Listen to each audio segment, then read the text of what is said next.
എൻ്റെ ലൈഫിൽ ഏറ്റവും ലോ ആയിട്ട് ഫീൽ ചെയ്തിരുന്ന സമയത്താണ് ചാർലിക്കുട്ടൻ എൻ്റെ ലൈഫിലേക്ക് വന്നത്. അല്ലെങ്കിൽ എൻ്റെ ഹസ്ബൻഡ് എനിക്ക് ഇവനെ കൊണ്ട് തന്നത്.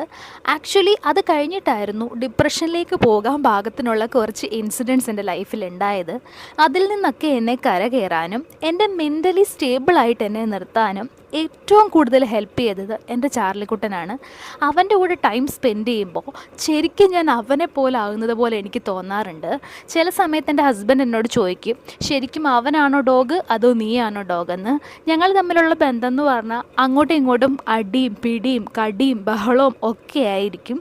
അവൻ പുറത്തുനിന്നുള്ള ആരെ ഉപദ്രവിക്കുകയോ അങ്ങനെ ഒന്നും ചെയ്യുകയോ ഒന്നും ചെയ്യില്ല. പക്ഷേ ഏറ്റവും കൂടുതൽ അവൻ കടിക്കുന്നത് എന്നെയാണ്. സ്നേഹം കൊണ്ടാണെന്നാണ് ഞാൻ വിശ്വസിക്കുന്നത്.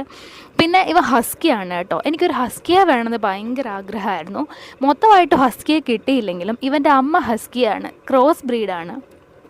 പകുതി ഹസ്കി ആണെങ്കിലും ഇവർ ഹൈപ്പർ ആക്റ്റീവാണ്.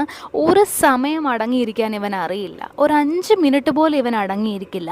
കൂട്ടിപ്പിടിച്ചിടുമ്പോൾ മാത്രമാണ് റെസ്റ്റ് എടുക്കുന്നതും കിടന്നുറങ്ങുന്നതും ഒക്കെ. ഇത് കണ്ടില്ലേ, ഇവൻ കാരണം കട്ടിലിൻ്റെ അടി വരെ കയറേണ്ട അവസ്ഥയാണ് എനിക്ക്.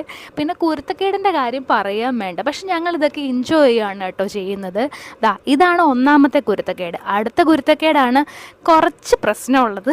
ആക്ച്വലി ഞങ്ങളുടെ ബൈക്കിൻ്റെ കണ്ണാടിയുടെ അവസ്ഥ കണ്ടോ, അവൻ കടിച്ച് പൊട്ടിക്കുന്നതാണ്. അതുപോലെ തന്നെ ഉണ്ട് കേട്ടോ.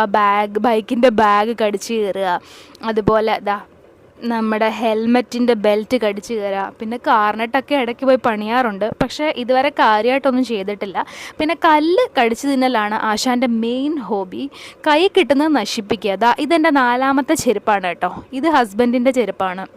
പിന്നെ എന്തെങ്കിലും തുണിയൊക്കെ ആണെങ്കിലും നമ്മൾ അകത്തോടെ വിട്ട് കഴിയുമ്പോൾ കൈ കിട്ടിയാൽ അതേ ചന്നം പിന്നെ അതിനെ കൊല്ലും. എന്തൊക്കെ തന്നെ ചെയ്യുമെന്ന് പറഞ്ഞാലും ഇവൻ നമ്മുടെ ലൈഫിൽ കൊണ്ടുവന്ന ഒരു സന്തോഷമുണ്ട്. അവൻ ഈ ചെയ്യുന്നതൊന്നും നമുക്ക് അതിന് മേലെയില്ല.